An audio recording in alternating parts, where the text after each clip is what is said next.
we doing? My name is Jason the Funky Trumpet. Welcome back to my channel. If this is not your first time, welcome to Musical Experience.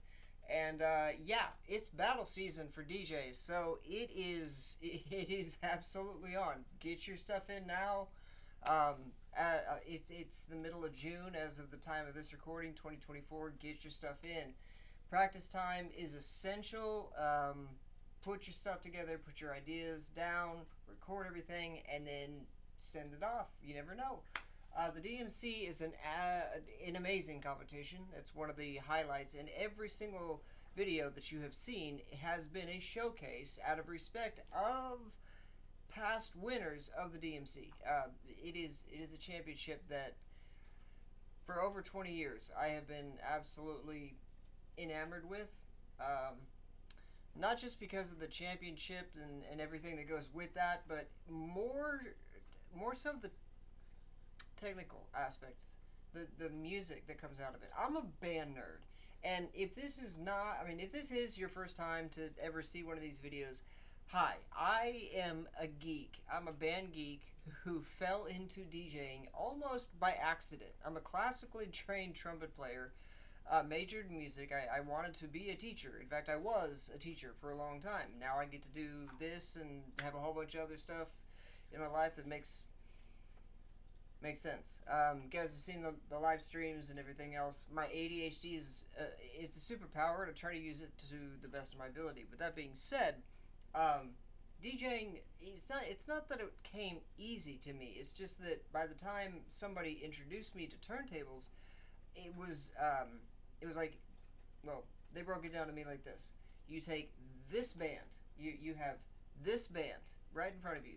You put this band on this turntable, and then you have this band right here. You put this band on this turntable, and then you make this band match that band. That's it. And I was just like, okay, that sounds easy. My mentor, long story short, kind of joked with me like, it's not that simple. No, it's not that simple. Beat matching is, well, it's an art form. Beat matching, actually beat matching, is an art form. DJing, sorry, there's something in my eyes. DJing itself is a true art form, and it's one of the most amazing art forms in the world. That's why I'm showcasing talents from around the world. So, I mean, fast forward 20 years later, I mean, I've been all over the world playing trumpet and turntables, found a way to actually plug my trumpet into the turntables, and then the person you're going to see tonight, I was actually fortunate enough to perform with almost 10 years ago.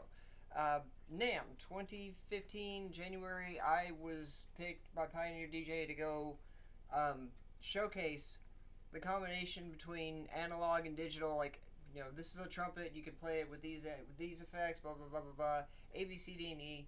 And then I used a Vestax VCI 300, which is upstairs in a closet in a briefcase, signed by Shortkut, D Styles, Qbert, and a whole bunch of other people. But I made sure that when I performed with the Invisible Scratch Pickles, that I got them to sign my controller. That was like, I mean, I had been called a traitor for going from records to CDJs to a controller to Serato to literally, I use a DJ to go to touch when I'm working out ideas, or sometimes when I just want to listen to music, and, you know, I use Serato, Virtual DJ, Algorithm DJ, or DJ Algorithm, Cross DJ Pro. There are a myriad of applications that you can use, and if you look back to the last video, I'll try to tag it. We had 3 world champions, not 1, not 2, but 3 world champions in one video doing everything that was just insane on top of insane, using tablets and phones. They were using Algorithm DJ throughout the entire performance. That's next level stuff. We're going to take it back a little bit to the more old school, give you a little bit of a technique refresher, and Shortkut's going to take it from here. I'll see you on the other side. Stay tuned, like, share, subscribe. Guys, hit the notification bell so when the video drops, you see it first. But also, if you help me get to that 1,000 subscriber mark, I'm building up my new channel. I will pick a random subscriber from the list and send you a media pack with funky trumpet stickers, some 3D printed 45 adapters for your turntables, as well as turntable toppers. These little things go on top of the spindle, and honestly, these are Darth Vader. They glow in the dark. So if you're out doing a daytime gig and everything goes tonight, they'll have that shine on them. We have a couple of different emojis. My entire Newmark Nexus up here, which I have the only Nexus in the world. Yes, don't ask. I do. My entire Newmark Nexus, I'm looking at poop emojis and Darth Vader literally everywhere, and custom fader caps. Got to give a shout out to 12-inch Skins for the dope mirror setup on this, because it's amazing, as well as cooler caps, and well, also the invisible scratch pickles themselves, because this wonderful handy little gadget that I keep with me every single day. This thing, I'll tell you how to get one of these. You stay to the end. I will tell you exactly how to pick one of these things up, and I'll show you exactly how cool it is. So again, 3, 2, 1, and let's see what. This is DJ Shortkut, and you're watching Levels of Turntablism. Today I've been challenged to explain turntablism in 15 levels of increasing complexity.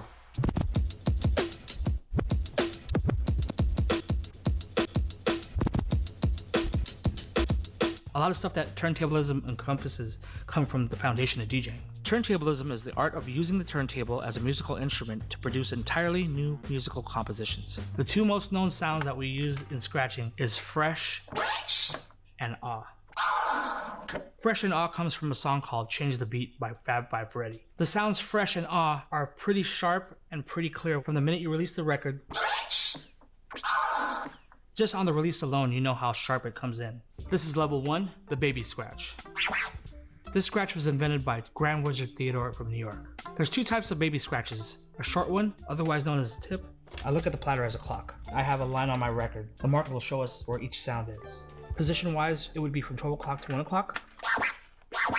And a long baby scratch, which would be from 12 o'clock to 2 o'clock.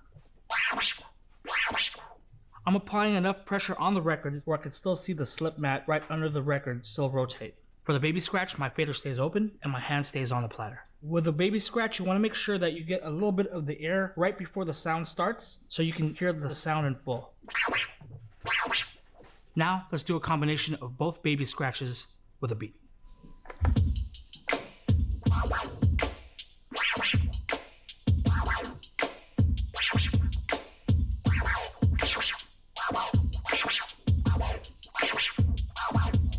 One of the things to keep in mind is there's 4 beats to a bar.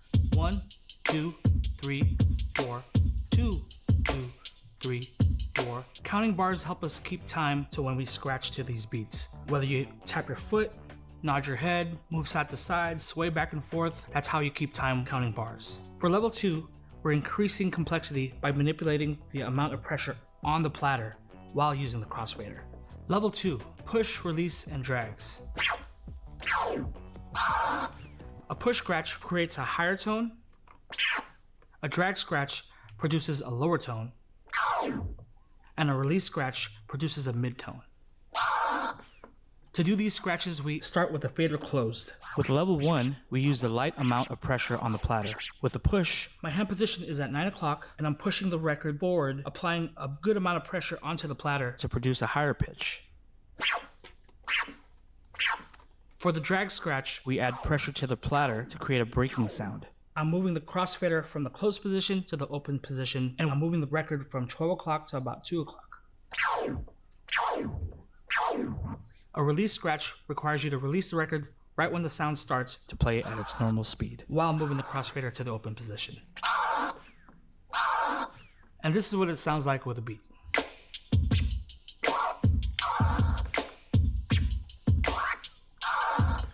The most common mistakes when we do these scratches is your hand placement on the record. You want to make sure your hand is in the 9 o'clock position. That way you have enough space between 9 o'clock to about 12 and then back to 6 o'clock where you don't end up knocking the needle off the record. For the next level, we're going to increase complexity by adding speed and and sharper cuts, this is level 3, the stab scratch.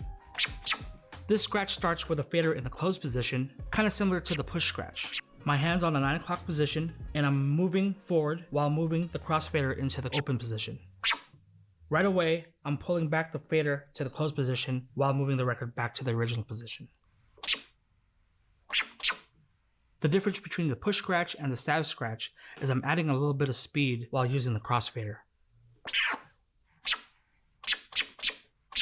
My hand never leaves the record. As I'm pushing the record forward, I'm moving my crossfader to the open position at the same time.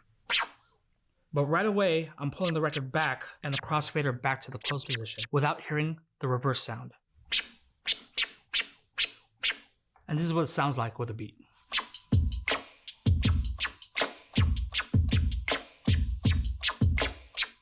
A common mistake is not moving fast enough and hearing the reverse sound. Right there, I'm hearing the reverse sound, which you're not supposed to do in a stab scratch. In this next level, we're about to increase complexity with our crossfader. This is level 4, the chirp scratch. This scratch was made popular by DJ Jazzy Jeff in the song The Magnificent Jazzy Jeff. So my fader starts in the open position. As I'm moving the record forward, I'm moving the crossfader back to the closed position. The crossfader functions like an on and off switch. The coordination between the fader and the record is important to practice in order to catch the beginning or the tip of the sound, producing the chirp. The second part of the scratch is moving the crossfader back to the open position while moving the record back to the top of the sound. Now this is what it sounds like with a beat.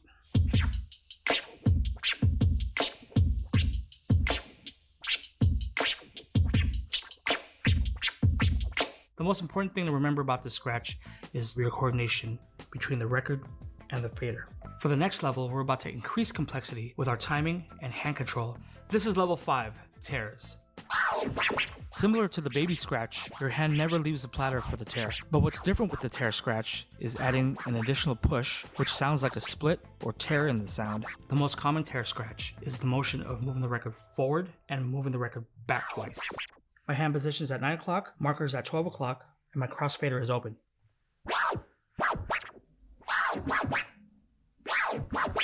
The most common mistake when doing the tear scratch is not accentuating each movement on the platter.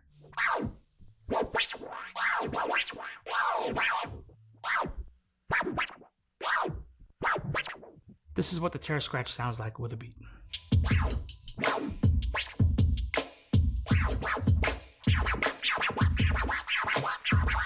In the next level, we're about to increase complexity with speed and rhythm. This is level 6, the transform scratch.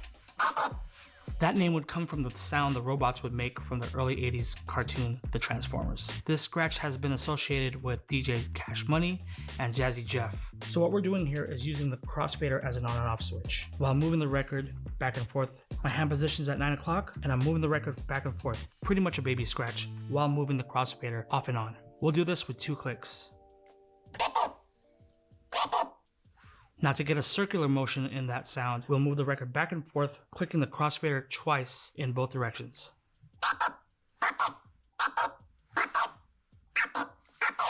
Now you can add more clicks to this scratch to get different patterns.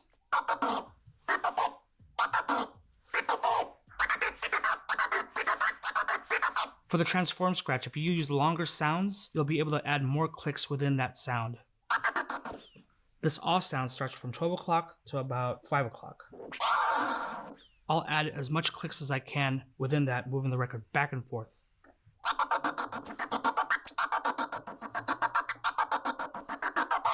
This is what the transform scratch sounds like with a beat.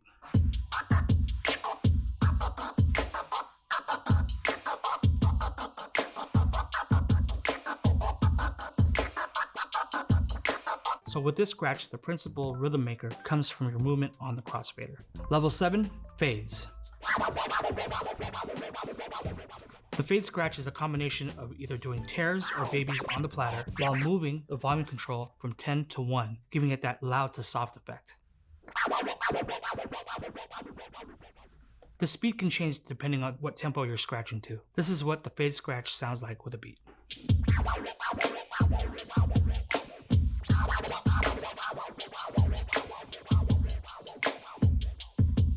In the next level, we're going to do a combination of all the techniques we've learned so far. Level 8, a combination of levels 1 through 7 over a beat.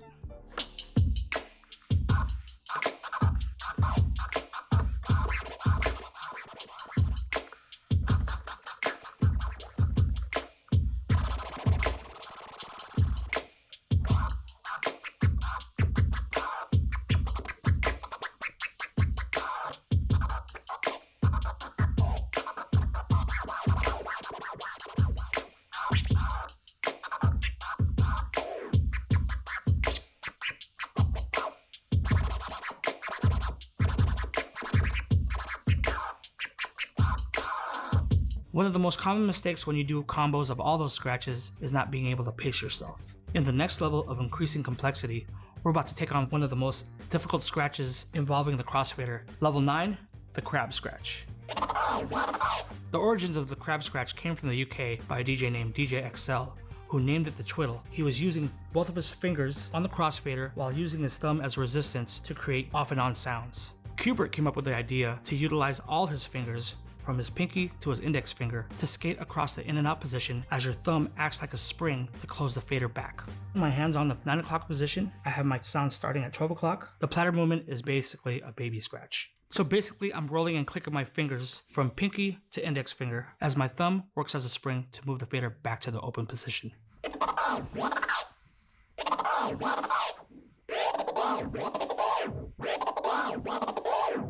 This is what the crab scratch sounds with a beat.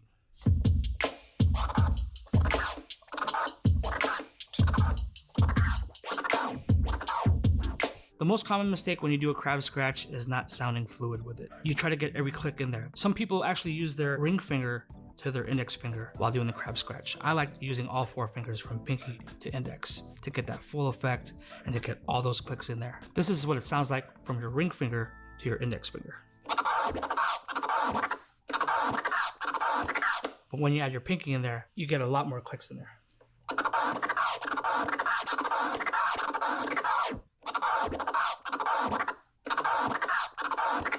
In the next level, we're about to increase complexity with our fader control. Level 10, the one-click flare. So we start with an open fader. After doing a chirp forward, immediately reopen the fader. The second half of the scratch is rewinding the record back to the top of the sound. The fader is open, and do a reverse chirp and immediately open the fader. This is how we do the one-click flare with a beat.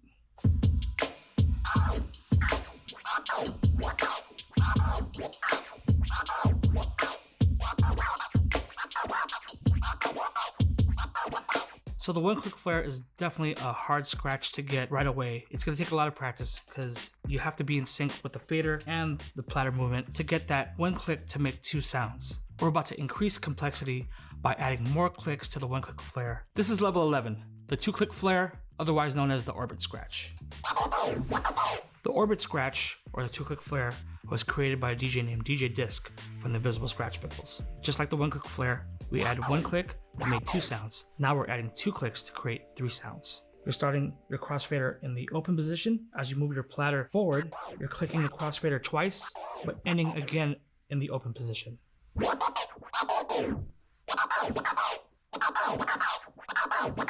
Now to complete the scratch, we're going to do the same motions back and forth. 2 clicks forward, 2 clicks backward, but ending the crossfader in the middle position.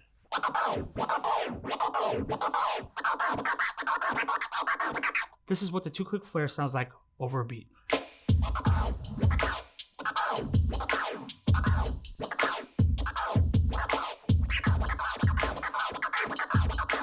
One of the most common mistakes when you do a 2-click flare is it kind of might sound like a transform as it comes out first. It's one of those scratches where you have to find your sweet spot. You'll know you'll have the 2-click flare when you hear kind of a rolling circular motion. That's why it's called an orbit, where it's just kind of traveling. When I do the 2-click flare, I kind of do a galloping motion on the crossfader.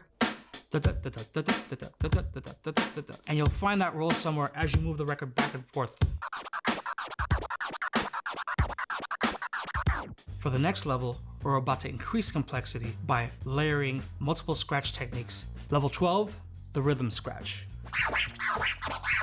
The rhythm scratch was a popular scratch done in the 80s by DJs like Jazzy Jeff, Magic Mike, DJ Aladdin. The rhythm scratch is made of 5 baby scratches. 2 normal babies, 1 short baby, another normal baby, and 1 short one. When you put all those together, it sounds like this. With this scratch, we don't use the crossfader. It solely relies on your hand motion on the platter.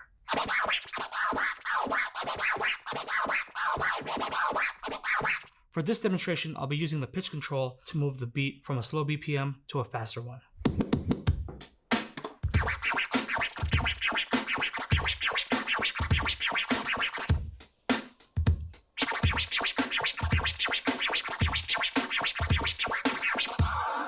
For the next level, we're increasing complexity by making a beat off one turntable. Level 13, drum scratching.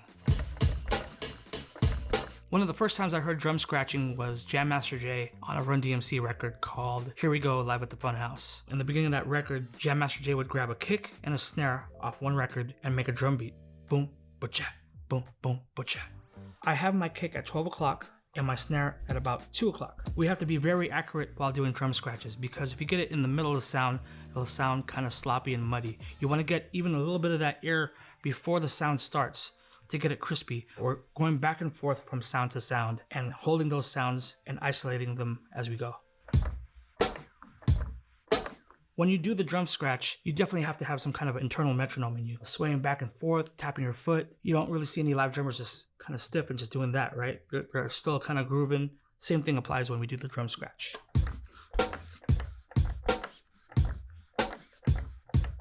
Knowing the position where you are on the record, using the clock system, knowing where your marks are at is key to this scratch.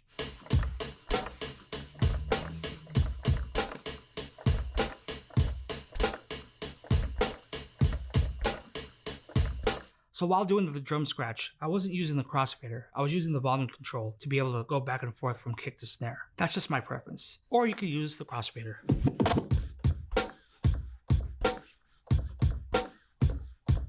In this level, we're about to increase complexity with one of the most advanced art forms in turntablism. Level 14, beat juggling. One of the first times I heard beat juggling was from a DJ named Steve D from New York, from the Executioners, originally known as the X-Men. Basically, he was creating a new pattern from existing records and doing live manual remixing back and forth from turntable to turntable, normally done with 2 of the same copies of records. For this demonstration, on my left turntable, I'll have a kick, and on my right turntable, I'll have a snare. I'll basically make a pattern and creating a complete bar, going back and forth from kick to snare. Think of beat juggling as a cut and paste method. You're continuing the beat pattern from where you left off on one turntable by moving the crossfader to the other turntable in order to resume the sequence. Doing this, you'll have to have a good amount of cadence, rhythm, and have that internal metronome like we did with drum scratching. Basically, it's drumming, but with 2 turntables. It's also important not to hear any residual sound from the turntable that you just moved the crossfader from, so that you complete a clean transition from one platter to the other.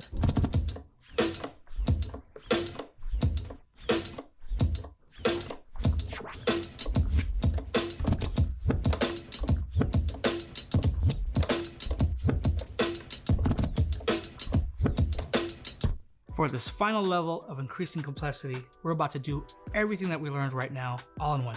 This is level 15, a combination of all levels.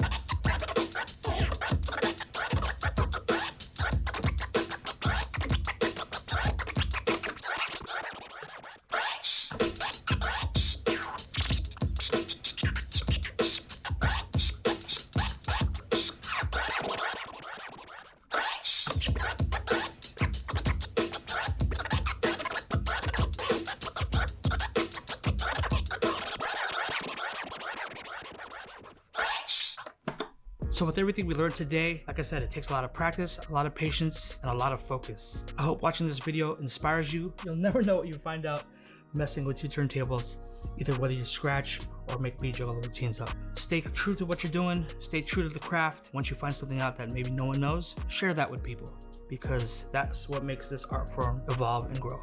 And there you go. That is insane.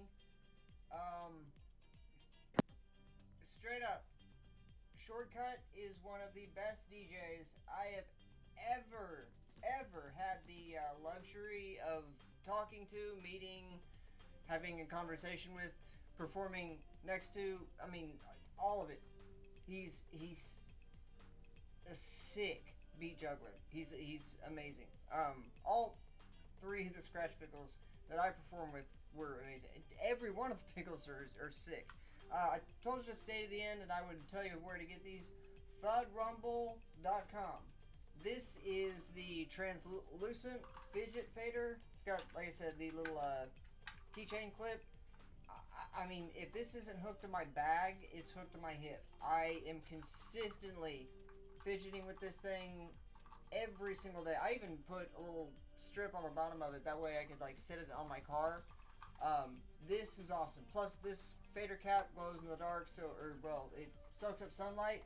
So people walking outside, come inside, and it looks like a kryptonite. Tell you what, I'll do you one better. I'll show you. This right here, that's exactly what it looks like. See how bright that is? Yep. And see how quick it moves back and forth? Thudrumble.com to pick those up. And you can get a whole bunch of digital downloads to practice with. Last thing before we go, help me get to the 1,000 mark, because again, I will give out a media pack, stickers. Here are the table toppers for reference. Good thing I have another one. Darth Vader, glow in the dark, along with several other styles. Stickers, a whole bunch of neat. I say neat. I'm a dork. Again, back to the beginning. I'm a band geek. Whole bunch of fun stuff that we can do. But stay tuned for more. Thank you so much for hanging out. With that being said, have a great night. Go practice. Peace.